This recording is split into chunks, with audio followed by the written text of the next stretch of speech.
Most businesses don't run on data, they run on stories. And those stories are usually wrong. That's why we're going to talk with Liz Ross. She's building a growth consultancy that uses technology to tell companies the truth. And in today's AI driven world, that truth is coming faster than most leaders are ready to accept. In fact, she'll even tell you a story about how she got caught by surprise. I'm Bryon Morrison. Let's get to the leaders list. Everything is happening through these screens. How are we getting the most out of that person? I want to see this thing grow long term. Amazing story. You have such a unique perspective on that. Schedule a 2-week vacation. I applied those models. Undervalue. Secure your digital footprint as well. Why were they even put in place in the first place? Only the most adaptable survive. Let's get to the leaders list. Liz Ross, welcome to the leaders list. Thank you so much. I'm thrilled to be here. Liz, it is so good to see you and to be able to talk about what you have done. You know, your career in advertising and marketing is very storied. You've done a ton of great stuff, and most recently, your move to shift paradigm is truly interesting. I want to share with everybody a little bit about shift, if you don't mind. Let's start there, and then we'll jump into your journey and how you got to where you're at. Love it. So shift is easily the most interesting thing I've ever done. And it's really what we are is a growth consultancy. And what does that mean? That means that we work through technology. So whether it's the implementation or optimization of your technology to help you grow. And you know, I have long believed and anchored into sort of people and insight. But what I found when I joined Shift was that what technology, the real promise of it actually is that it can tell you the truth. Cool. And almost everything in our world, and then particularly in our business worlds, historically has run on anecdote. What does that mean? That means, hey, when, Bob Schnerdley has a golf tournament and when sponsors it, this many leads come in. Yeah. And we tell each other those stories. And my thing is, maybe, but let's use technology and have it tell us the truth, which increases our decision velocity and our ability to make great decisions, great choices to help us grow faster. Yeah. So actual empirical marketing, God forbid. Yeah. But it's funny because we've always grown up in an industry that balances art and science, right? And so do you see that tipping more and more toward the science aspect because we can have access to data? It's the age-old question. And as we'll talk about, but I started my career as a creative. So for me, I love the art side. I love the magic of it. Yeah. What I do believe in my soul that yes, we've tipped, right? We've tipped into data-driven, empirical, but when done correctly, and I will certainly talk about AI, but when done correctly, I actually believe our magic can be more magical if it's fueled by the right level of the science. Yeah, it makes sense, right? Because there's an argument to be made that all AI is really doing is raising the bar, but raising the bar to homogenization, right? To that midpoint where there's better, the lower end work is better, but the high end work becomes hard to produce because of just a sea of sameness and consistency. So I agree with that. I think that kind of creativity, you and I started in the same way, right? I mean, coming up in the creative, you see where there's breakout work. It's just how many organizations are really focused on the breakout work versus getting to parity. Well, and I think actually it's deeper than just the marketing work, but I wrote about this recently in Forbes that the push to the middle is actually the sort of biggest risk that's facing us. It's not that AI is going to take all our jobs and humans are going to be irrelevant. It is actually that everything goes to the middle. And I talked about this years ago when I was at Periscope, that the opposite of love is not hate. It is indifference. And so if we are doing things that are indifferent, but again, go one step deeper, there's plenty of companies that produce parody products or parody services. Mhm. That's no longer good enough. No amount of marketing is going to work you out of a substandard or parody product. So the idea of sort of the magic and the origination and the sort of big thoughts actually has to come earlier than historically it ever did. It sort of got pushed where, again, you look at the soft drink market, parody products in many standpoint, different taste profiles, but marketing was the differentiator. That actually cannot happen anymore. That's where the sort of break is. So companies need to be thinking about it further up versus just in their marketing. Liz, I love listening to you talk about business because you talk about words like, love, culture, people, and that really is the essence, of what we have to focus on in business. But we tend to default back to, the hardcore numbers and what are we going to do tomorrow. So Yeah. talk to me a little bit about how you came into Shift. So it's interesting. This is one of those, and one of the reasons I wanted to have you on, because it's interesting for companies that are thinking about growing and scaling their firm. When do they bring someone in from the outside? And so that's just talk a little bit about how you came into it, and then where Shift is in terms of its size and what you had to work with when you got there. Yep. So, I think I had come up through the creative and traditional agencies, digital agencies, again, our shared history. But what I hadn't done as I was looking around the sort of universe in 2021 was really anchor in the tech. So that was I joined Shift in January of 2022. And it was really about, okay, everybody has overbought technology. COVID just accelerated that, right? So small companies, medium companies, large companies, everybody has too much. Mm-hmm. None of it's delivered against the promise with which it was sold. And so could there be a company that would help to almost to tease that apart? And so we work with companies that are small businesses, oftentimes that are trying to move from HubSpot to Marketo, or are sort of growing out of that initial tranche of homemade or low tech. Mm-hmm. And then we work all the way up into some massive enterprises that are Fortune 500, but who have the same problems. They're just bigger, but the same problems of redundant tech that isn't connected.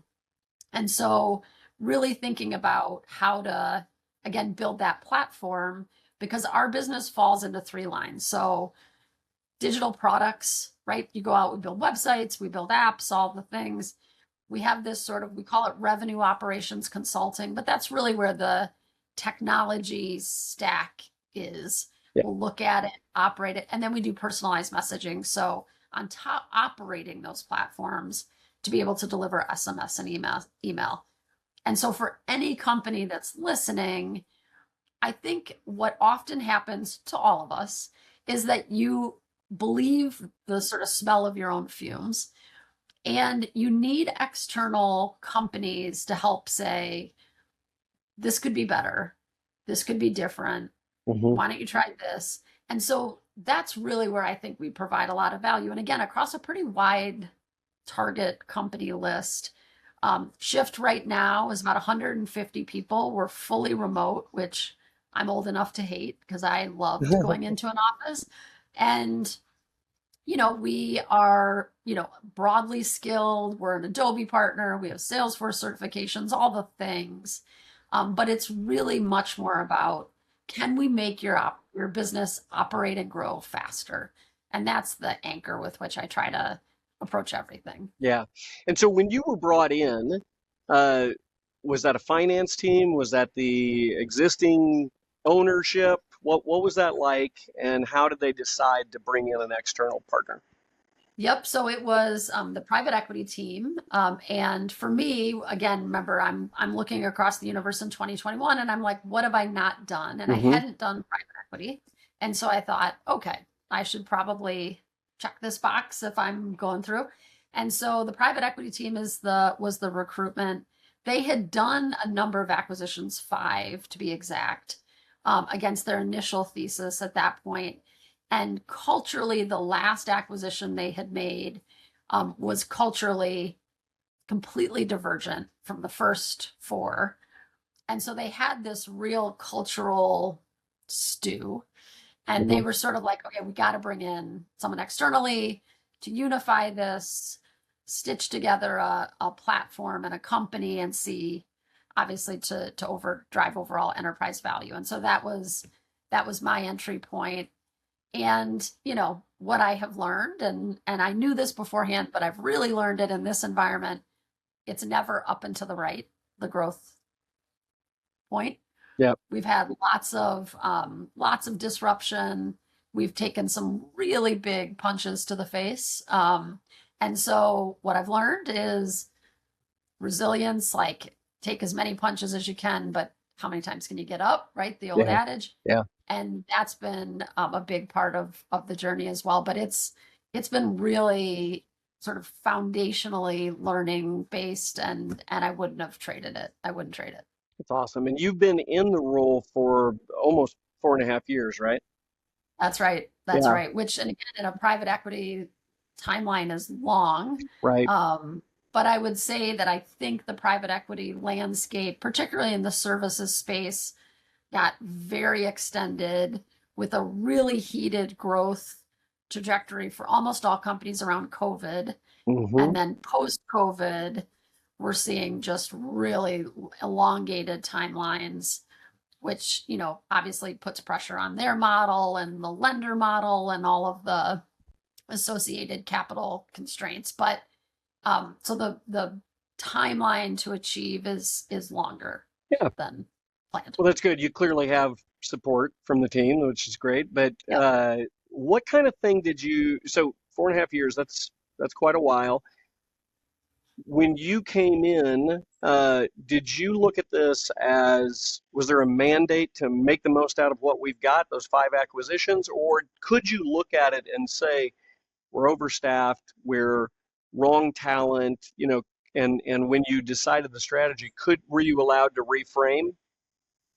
Yeah, I give the private equity guys a lot of credit. There was not a lot of, and again, coming out of a holding company environment, and I had been inside of a family-owned company, and in both of those environments, everybody thought they knew everything. What I loved actually about coming to private equity is that their business is actually different. So I don't have to, I describe it affectionately as play business with anybody. We don't have to get on the phone and like, well, what decision are you making? None of that. So a lot of respect for, hey, Liz, you take it. But I think the harder point is, and we had a very, very large client where we were doing relative valuable work to us, high revenue, low strategic value work for. That is very difficult to manage because I know it's going to come to an end. I just don't know when, right? But I can see. But at the same time, how do you either change the profile of that relationship? Can you do it fast enough? And oh, by the way, the technology environment underneath is shifting really fast as well. And so the punch to the face we took was our very largest client fired us with 30 days notice. They weren't moving to another agency. They weren't moving to another company. They moved it all to AI. So I describe myself as a bit of a canary in the coal mine of like, I've seen how this happens. And so now it was the greatest gift, very painful process. Obviously been a lot of people involved, it was a almost 12-year relationship. I mean, you've got like big things. However, what it did was very clarifying. Like the days of this extending, and I've had conversations since with people in the marketing space who sort of say, well, AI is going to come slow. No, it is not.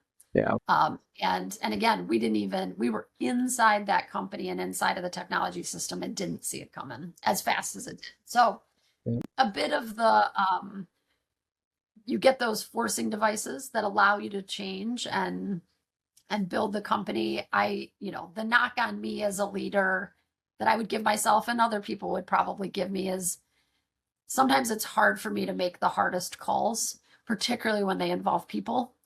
And I probably move slower than I should. And I still make that same mistake. It's just I can't seem to train that out of me. I don't have that sniper instinct where I can just take somebody out over dinner. But that would be probably the place where as I continue on, like I continue just to try to be better there, just to drive that change. Yeah. Well, and it looks like you guys over the last couple of years have reduced in staff quite a bit. Was that related to that? Yep, Yeah. absolutely. So, So, and we had a couple clients in that same space. So, email production, basically inside of the Salesforce Marketing Cloud system. And the reality is that work just doesn't exist right, anymore. right. So, No, it makes sense. So today, what growth stage would you say that Shift is in? How would you describe it? that's a great question. I mean, feel like we're sort of perpetually in like early stage growth because I feel like things are changing all the time. But we're probably that I think that's probably unfair. That's probably me being a little unfair. I would probably say we're sort of late stage private equity, right? We've run this road. We have a solid capital structure that we need to deliver against, right? In terms of lenders and other things. Hmm. But we're, well built from a process standpoint, from a talent standpoint, where the team around the table is sort of in it to win it, which I think is always the real hard part for amalgamating different companies. Like those people have seen a transaction, and in their mind, they're sort of like, and done. When in reality, you're sort of like, well, that was just phase one. And that's hard to get people to make that leap. But I would say we're sort of in that growth where we've projected top line growth for this year. We've projected incredible bottom line strength. We're a very disciplined company. All this sort of infrastructure in place to run a company like ours we have. So in that standpoint, I would say we're late stage. Yeah.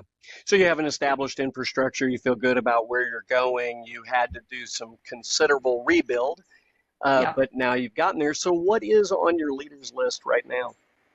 Yeah, so I think I love this question. I think, it is for me, it's can we drive real growth? And can we drive it so that it's sustainable and healthy? And that doesn't, that's really easy to say. It's really difficult to do, particularly in a services business back to, are we doing something differentiated? Are we bringing something to the market that's wholly different than our competitors? And so I think that growth is really what I wake up in the morning thinking about. And even personally, like I'm at a stage in my life where I'm really focused on my health. I'm really focused on making sure like I've got a professional life or a personal life that's as healthy as that those two things are in balance. I think those are all at the top of the list, perhaps in equal measure. Great. Especially, at this stage in your career, you've done everything. You don't have to prove anything. So for you to balance your personal life and that, I think that's an interesting and an important message for a lot of people that are listening to this, right? Well, Because, and well, we yeah. just, you're in a PE firm, right? So, or within a PE environment. So most people would say, oh, well, personal life, forget about that, get to work. And so it's great to hear you say that. And I think we all have to acknowledge it. Well, thank you. And, for your listeners, particularly who are women, I was very late to the motherhood game. So I Mhm. had my son when I was 41. I had twins when I was 44. My twins turned 10 on Friday. Awesome. So I have young kids. And Yeah. so for me, the benefit is, you can make it work. And even if you're late, you can figure it out. There's all sorts of ways to make it work. But I think it does bring into sharp focus the need to balance. And one of our conversations that we had before this was what's not on your list or what was on your list, right, when you were younger. Yeah. It's probably my favorite.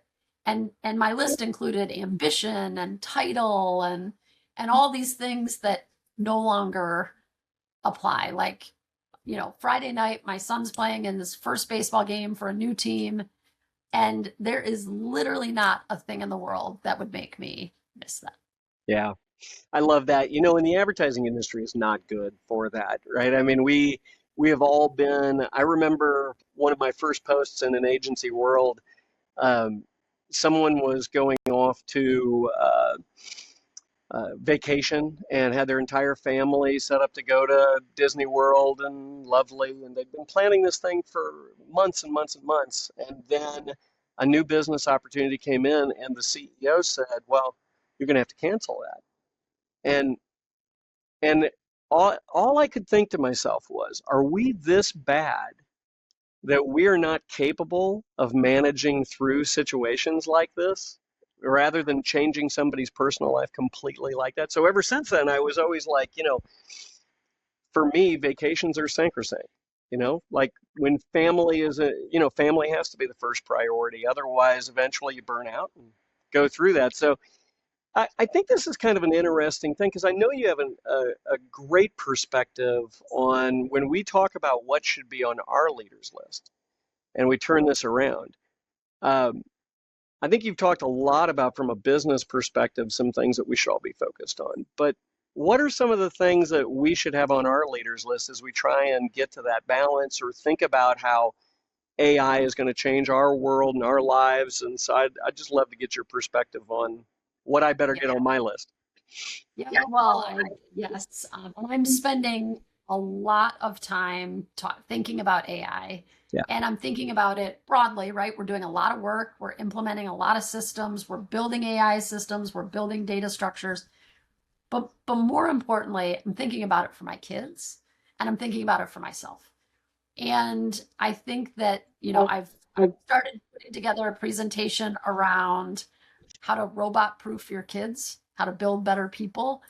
I think for all of us, the value that we have as human beings, and I just had this conversation with my 12-year-old, is AI can answer any question. And if there is a right answer or a wrong answer, AI will beat humans every single day. And that is true till the end of time. What AI doesn't do is ask questions.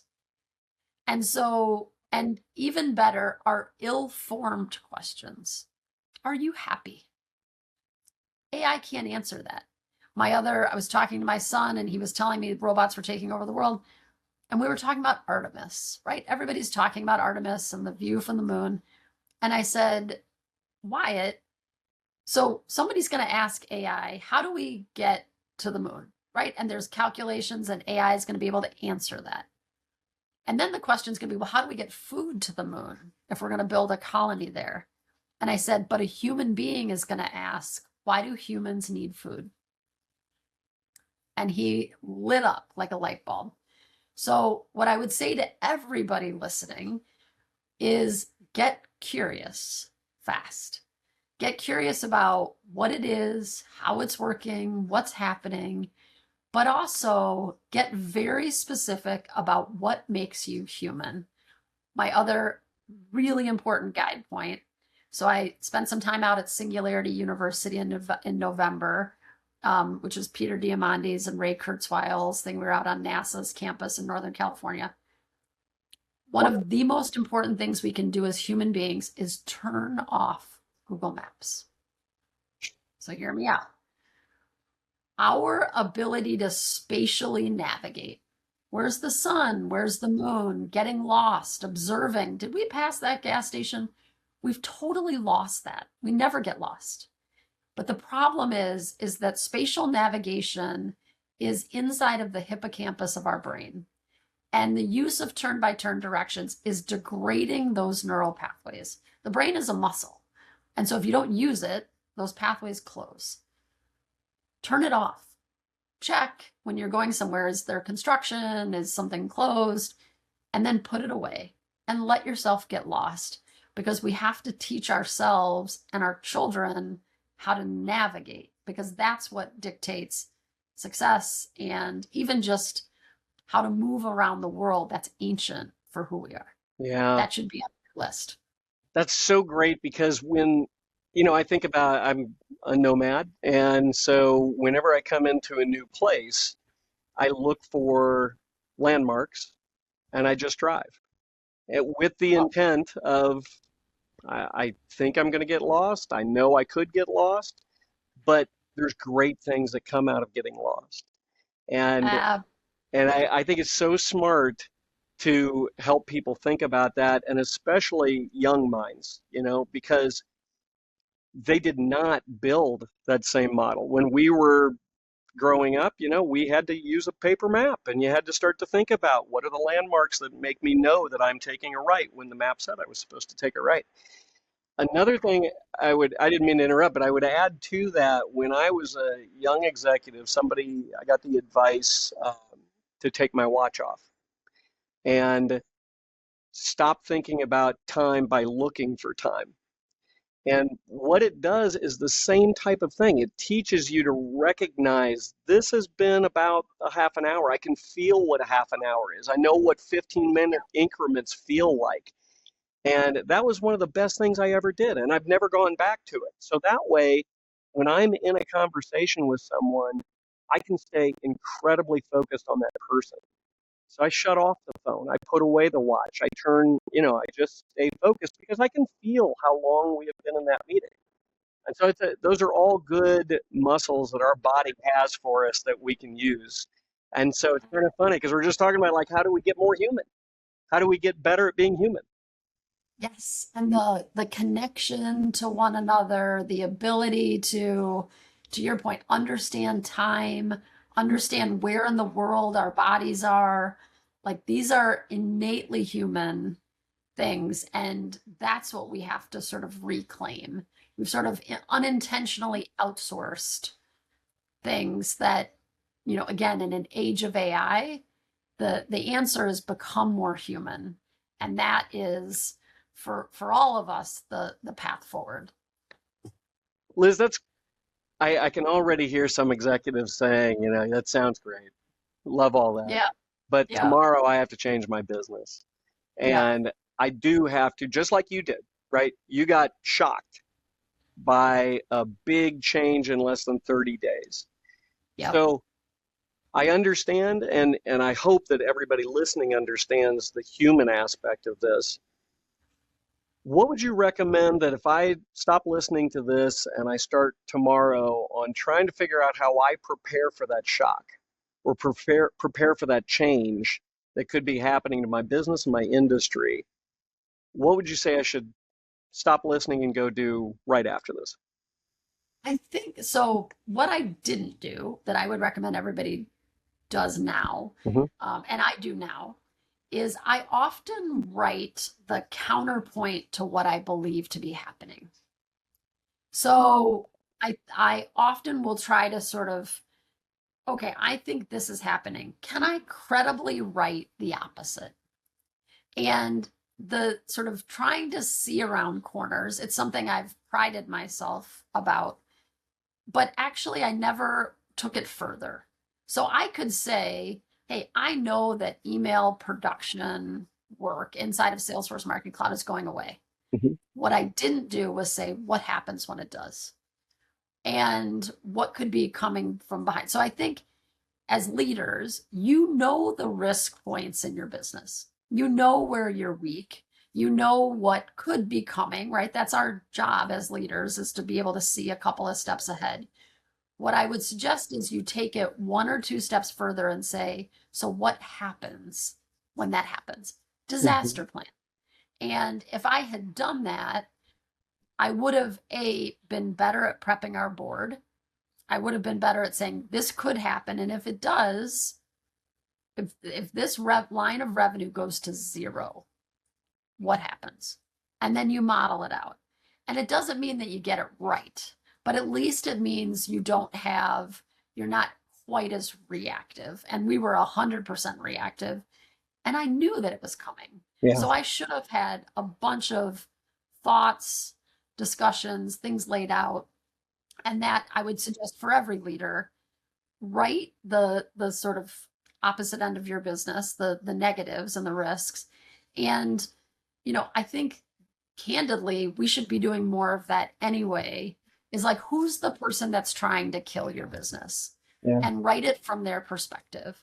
And that sort of, again, that reduction of risk or that ability to plan will make you better in the face of whatever eventual change is coming. And it's funny because we were just talking about being more human, but I will tell you that AI as a thought partner in that process is invaluable, because you can keep telling it to come at it from different angles and view it from different angles. And a lot of times you will find some illumination in that. Well, I just wrote about this in Forbes as well, but the biggest risk, there's risk in that too. I agree. I think particularly leadership can be very lonely, right? You know more than most people around you. And so having a partner that you can tell anything to without judgment is the most sort of enticing thing. However, the models are built as sycophants, and they're built that way intentionally because they want you to continue usage. And by the way, incredibly effective. The greatest risk for leaders is that we fall in love with the version of ourselves that the AI reflects. Don't fall in love with that version. I promise not all your ideas are good ones. I promise that it's not the most brilliant thing that's ever been said. And so train your model intentionally.